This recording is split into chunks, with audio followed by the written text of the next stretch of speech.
Je suis heureux de pouvoir partager quelques paroles avec vous. Et pour commencer, je veux juste donner quelques exemples.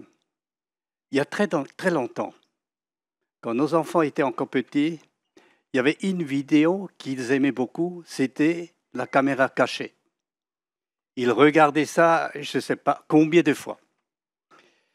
Et entre autres, il y avait l'histoire d'un monsieur, ou plutôt de deux messieurs qui allaient se rendre à un bar pour demander un steak et frites. Tous les deux étaient bien heureux lorsqu'ils étaient encore devant le bar, mais lorsqu'ils étaient servis, ça changeait complètement. Parce que l'un avait une assiette pleine de frites avec un steak énorme et l'autre un steak minuscule avec quelques frites. De plus, cet homme grignotait un petit peu ses frites et sa viande et s'en allait. Donc, jaloux, le petit homme essayait de changer l'assiette pour prendre celle qui était bien chargée. Et juste à ce moment-là, bien sûr, le monsieur revenait pour continuer son repas. Il était bien malheureux. Dans une situation similaire, vous pouvez aussi tester avec vos enfants. Vous donnez 10 €, faites-toi plaisir. Et ensuite, vous allez vers le deuxième, vous lui donnez 100, faites plaisir. La joie du premier qui avait 10 €, qui était tout heureux, lorsqu'il voit son frère ou sa sœur avec 100 €, il en est mortellement jaloux.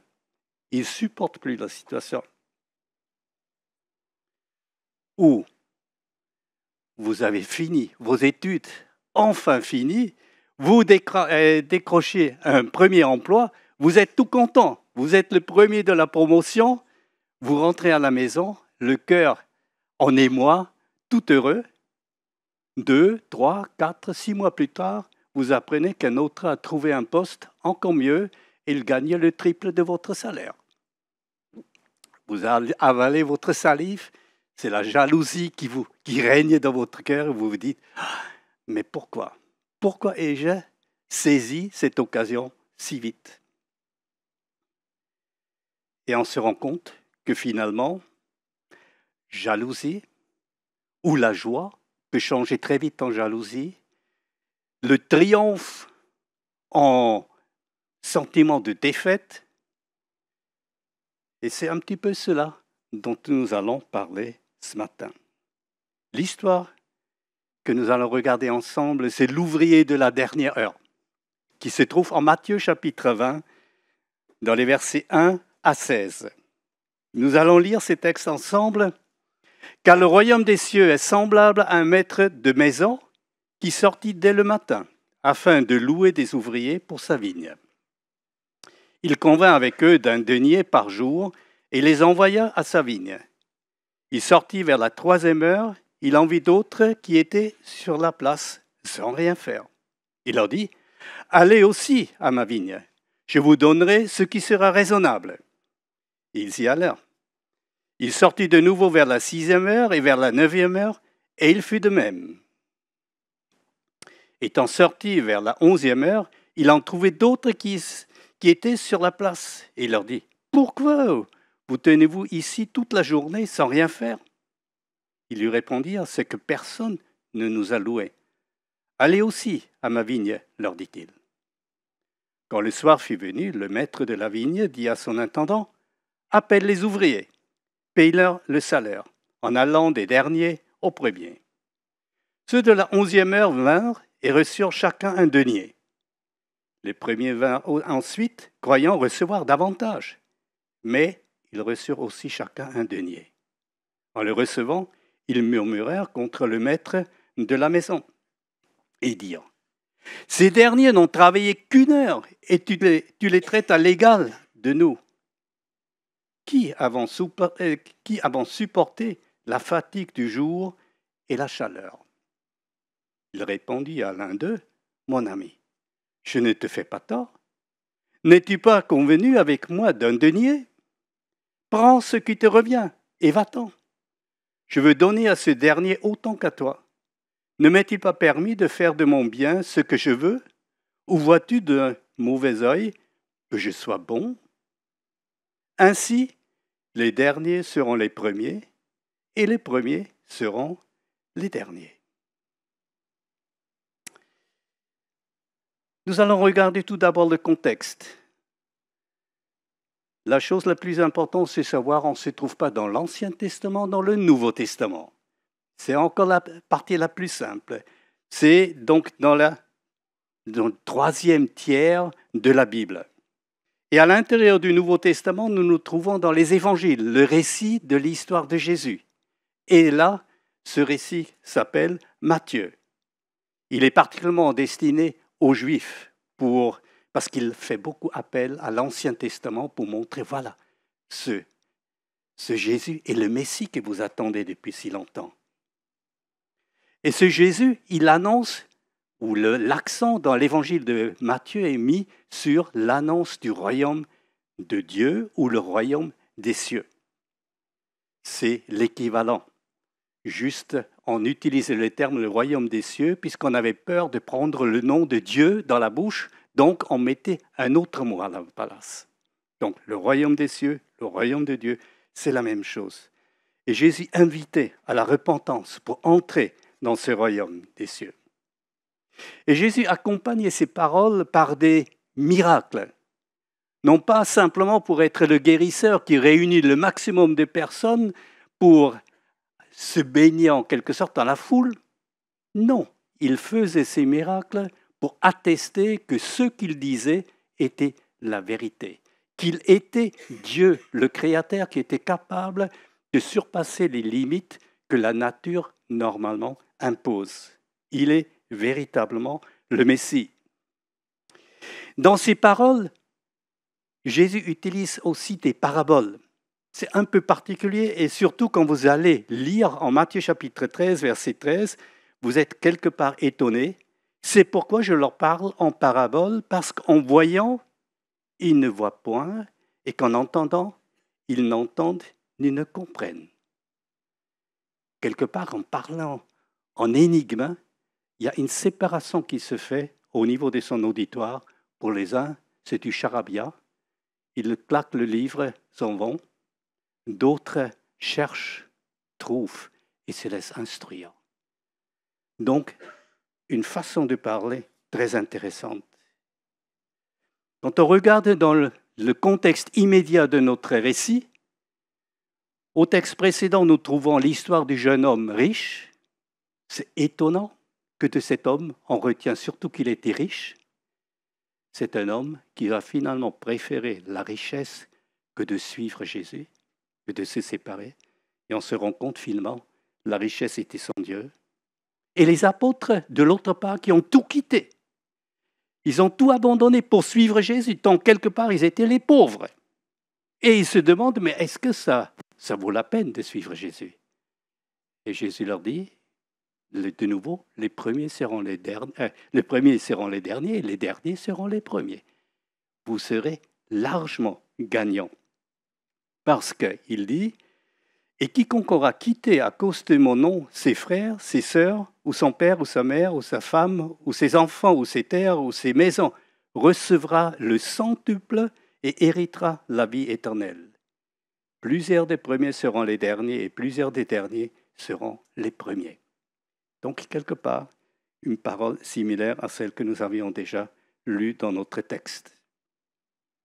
Après notre histoire, donc, cette parabole qui termine ainsi, les derniers seront les premiers et les premiers seront les derniers, Jésus se rend direction Jérusalem et en route, il annonce sa mort. Donc, quelque part, on attend que les disciples soient quelque part démontés puisqu'ils n'ont pas vraiment compris. Vous vous trompez. Ce qui les préoccupe, c'est la place. La maman des fils de Zébédée va vers Jésus et quand tu reviens dans ton règne, je veux que mes fils soient à gauche et à droite de toi. Donc la seule chose qui les préoccupe, ce n'est pas de parler de la mort de Jésus, c'est quelle place aurais-je lorsque Jésus vient dans sa gloire. Et je suis convaincu, c'était purement matérialiste parce qu'ils attendaient le retour de Jésus comme roi sur la terre. et très imminent, donc, pour vaincre les Romains qui régnaient à l'époque. Regardons plus précisément notre histoire.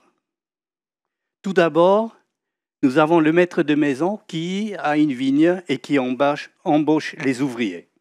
Rien d'anormal, le soleil se lève environ vers 6 heures, il prend les premières personnes et établit un contrat. Un denier, c'est cela que vous recevrez si vous travaillez du matin jusqu'au soir. Ça veut dire 12 heures de travail. Dieu merci, on est en France. 35 heures, c'est plus intéressant. Pas par jour, 35 heures par semaine. Il embauche d'autres un peu plus tard, à 9 heures, à midi, à 15 heures et même à 17 heures, 1 heure avant les fins des travaux. Et leur dit tout simplement, je vous payerai ce qui est juste. Et à 18 heures, fin de travail.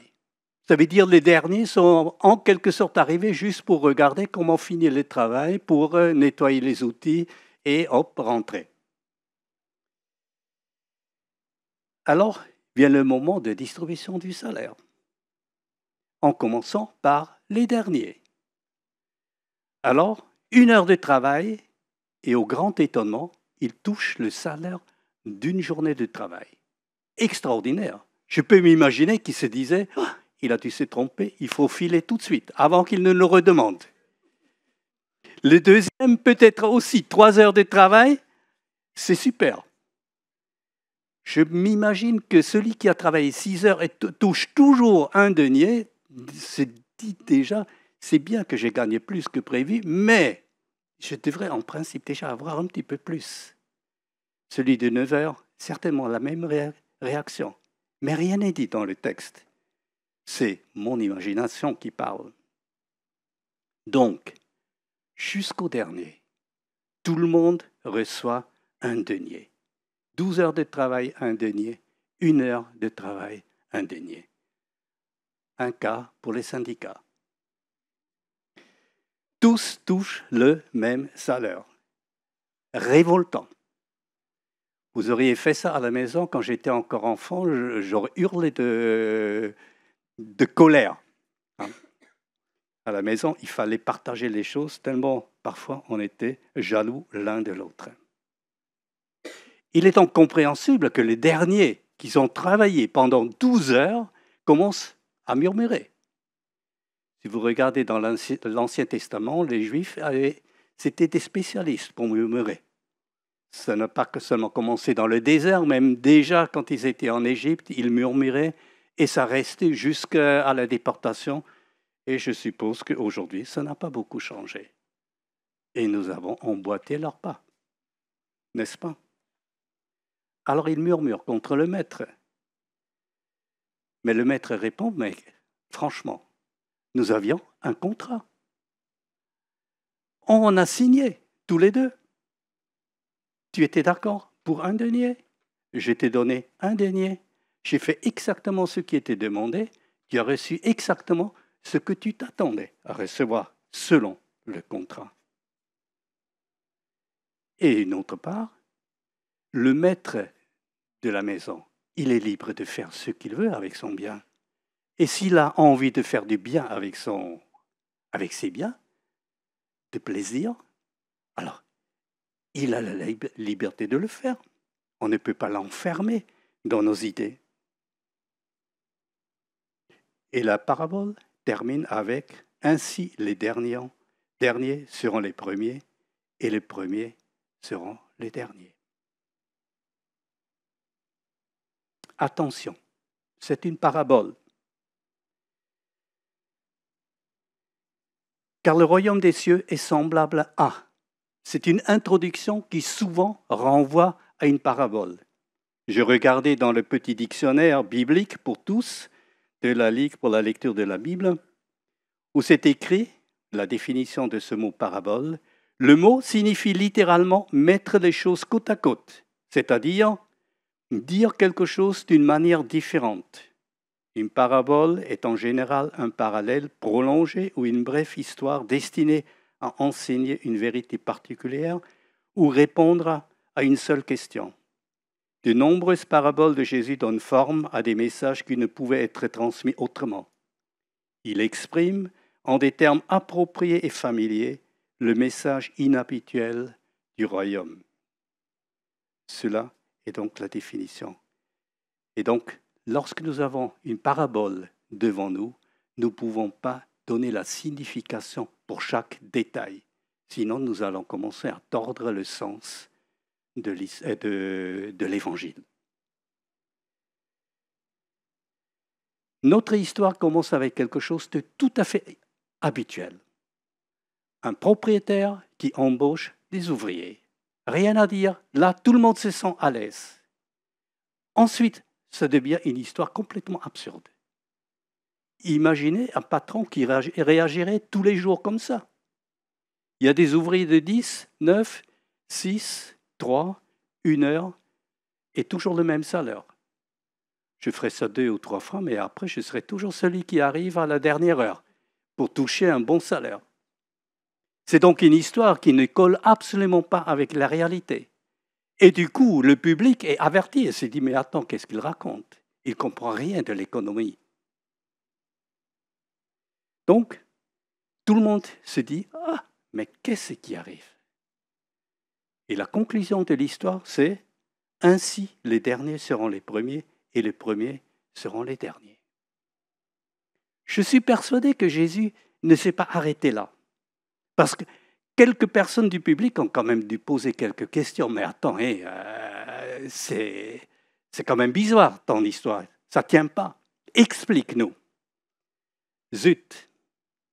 Notre cher Matthieu a trouvé inutile de nous donner les détails et nous laisse donc réfléchir. Et ça explique aussi pourquoi dans les réflexions, on n'est pas toujours sur la même longueur d'onde. Et on met l'accent ici et l'accent là. Nous allons donc regarder ensemble un petit peu ce qui est écrit dans cette parabole sans aller tout dans les détails.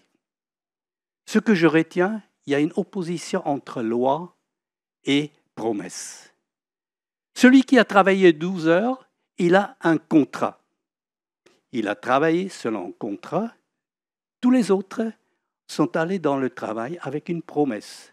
Aucune idée exacte ce qu'ils devaient recevoir.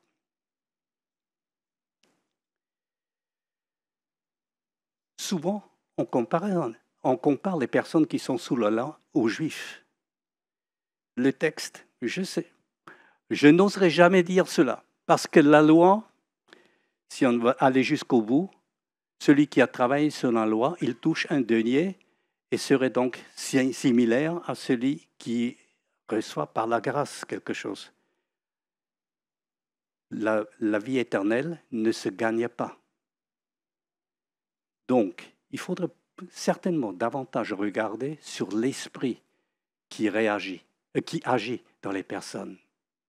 La loi, c'est là où je dis, il faut que je. La loi, c'est qu'un maître dur, impitoyable. Chacun de nous a déjà vécu des choses dans la vie courante. Dernièrement, j'ai reçu une amende. Juste 1 kilomètre de trop. Et j'ai dû payer. La loi impitoyable, non, elle n'est pas tout à fait impitoyable parce qu'auparavant, j'étais un peu plus vite. J'ai réussi encore à freiner. Mais la loi est impitoyable, il faut que tu payes. La loi est un maître dur. C'est tout à fait différent avec la promesse. Quand j'ai une promesse, il y a quelque part ce cadre étroit de la loi qui me dit ce que j'ai à faire tombe et que je suis animé par une joie de servir. Avoir une promesse, savoir que j'ai reçu quelque chose, ça me libère de ce carcan tu dois. Malheureusement, parmi les évangéliques, il y a aussi des personnes qui vivent plutôt dans la loi. Tu dois. Et c'est pesant, et c'est lourd. Cependant, quand je regarde vers la grâce que Jésus a accomplie, je suis animé par un désir de lui plaire.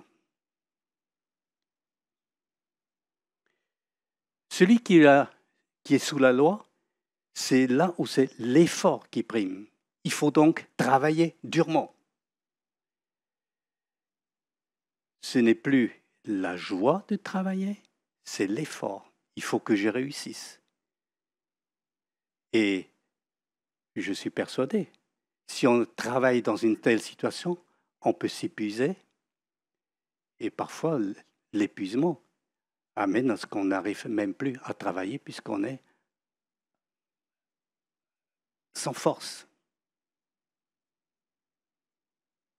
Tandis que celui qui a saisi qu'il est sous la grâce, avant tout la grâce, il n'est plus là pour travailler, pour remplir un effort. Il sait qu'il l'a reçu gratuitement. Il sait que Dieu s'est manifesté à son égard avec bienveillance. Il peut donc travailler d'une manière détendue. Il travaille par plaisir. Il travaille parce qu'il est heureux d'être sous la grâce. C'est quelque chose qu'il n'a pas mérité. Celui qui était embauché pouvait dire à la fin de la journée, j'ai travaillé 12 heures, je l'ai mérité. Tous les autres qui ont travaillé moins avaient une seule chose, je ne l'ai pas mérité, mais je l'ai quand même reçu. Le premier, il pouvait s'enorgueillir de tout ce qu'il avait fait. J'ai fourni un travail, je l'ai mérité, je suis quelqu'un de bien. Les autres pour eux c'était clair. Nous ne l'avons pas mérité, je l'ai reçu. Dans l'un, c'est l'orgueil qui est à la porte. Dans l'autre côté, c'est l'humilité qui est à la porte. Si je ne peux pas me vanter, parce que c'est un cadeau, parce que je ne l'ai pas mérité, il me reste une seule chose, c'est d'être orgueilleux pour mon Dieu. C'est lui qui a tout accompli. Ce que j'ai reçu, ce que je le suis grâce à Dieu. Quand je suis du côté du mérite, je suis orgueilleux. Et c'est difficile, c'est pénible finalement. Quand je suis sous la loi, quand l'effort prime, quand je pense que je l'ai mérité, je suis aussi dans une situation où je me compare. Je fais ceci, celui-là ne le fait pas. Et la comparaison est mortelle. Elle tue, elle rend la vie compliquée. Elle est désagréable pour soi-même, parce qu'on voit toujours quelqu'un qui va mieux. Donc, on reste dans une certaine insatisfaction. Et pour ceux qu'on juge en quelque sorte, en comparaison, généralement, on aimerait les rabaisser pour se sentir mieux. Donc, c'est une attitude pernicieuse, désagréable. Tandis que celui qui est sous la promesse, celui qui sait qu'il dépend de la grâce avant tout, qui sait qu'il n'a rien mérité, il regarde ce qui est commun avec lui, avec les autres. Il n'a pas besoin de se sentir mieux. Il voit que l'autre est aussi incompétent que lui. Les différences deviennent beaucoup moins importantes. Quand je rentre dans notre église, il y a des personnes qui sont franchement grandes par rapport à moi-même. Alors je suis là, je suis obligé de tourner ma tête et j'ai tout intérêt de reculer pour avoir moins mal à ma nuque. Cette différence qui est évidente quand je me trouve ici dans l'église s'évanouit si je vais sur la tour de la cathédrale ou sur la tour Perret et je regarde en bas. Là, ces humains sont tout petits, sont tous de la même taille. C'est à peu près ce que l'être humain est au regard de Dieu. Nos péchés, c'est nous qui faisons les différences. Nos qualités, c'est nous qui faisons la différence. Mais devant Dieu, nous sommes tous largement imparfaits, largement en dessous de ce que Dieu pouvait attendre de nous. Alors, si je suis sous la grâce, je suis conscient de ce côté-là. Et je n'ai pas besoin de taper sur les autres, pas non plus de m'enorgueillir. Je peux tout simplement être heureux de ce que Dieu est intervenu dans ma vie. Nous sommes donc tous dans le même bateau. Des personnes profondément insuffisantes pour Dieu et pourtant aimées, pourtant comblées en Jésus-Christ. Nous avons donc d'un côté la vision de l'humain qui est sous la loi, qui prône l'effort, qui insiste sur le mérite, qui insiste, ou disons, qui se laisse guider par la comparaison. C'est une vision humaine. Mais si nous suivons la vision divine, c'est la promesse qui donne de l'espoir pour toute une vie, la grâce qui nous comble, le savoir que ce n'est pas le mérite, mais la grâce, que nous sommes dans le même bateau, c'est la ressemblance. La vision de l'homme, pénible, la vision de Dieu, libératrice. Elle nous donne la joie de vivre pour notre Seigneur. Alors, quel verset pourrait-on mettre sous cette comparaison? J'ai pensé à Romains. Car tous sont péchés et sont privés de la gloire de Dieu. Tout être humain est pécheur au départ. Et si on ne voit pas les péchés de soi-même, on peut au moins lire la suite où c'est dit, nous sommes privés de la gloire de Dieu. Devant un Dieu 3 fois saint, même nos meilleures intuitions, nos meilleures qualités sont insuffisantes. Nous sommes donc dans le besoin, un profond besoin. Et les textes continués, ils sont gratuitement justifiés par sa grâce, par le moyen de la rédemption qui est en Jésus-Christ. La loi me condamne. La grâce me fait bénéficier de cette justice en Jésus-Christ. Cette libération des liens du péché, le sacrifice de Jésus me donne la liberté pour que je puisse vivre en communion avec Dieu.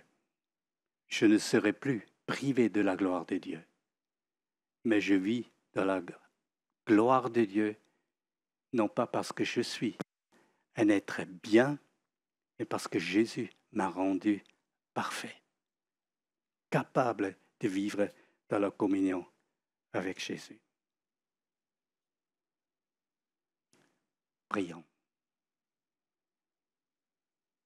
Merci au Seigneur Jésus-Christ de ce que tu es intervenu dans notre vie pour nous ouvrir les yeux sur notre propre état. Et tu nous as donné la possibilité de devenir enfants de Dieu par la foi en toi. D'être libérés du carcan de la loi pour être dans la liberté des enfants de Dieu. Je te prie que nous puissions, dans notre vie quotidienne, vivre dans cette grâce, vivre dans cette joie de te connaître, et ne pas nous laisser attirer par la loi qui étouffe et qui nous rend la vie pénible, pour que nous puissions te servir d'un cœur joyeux, consacré, heureux de te connaître. Que ton nom soit béni. Amen.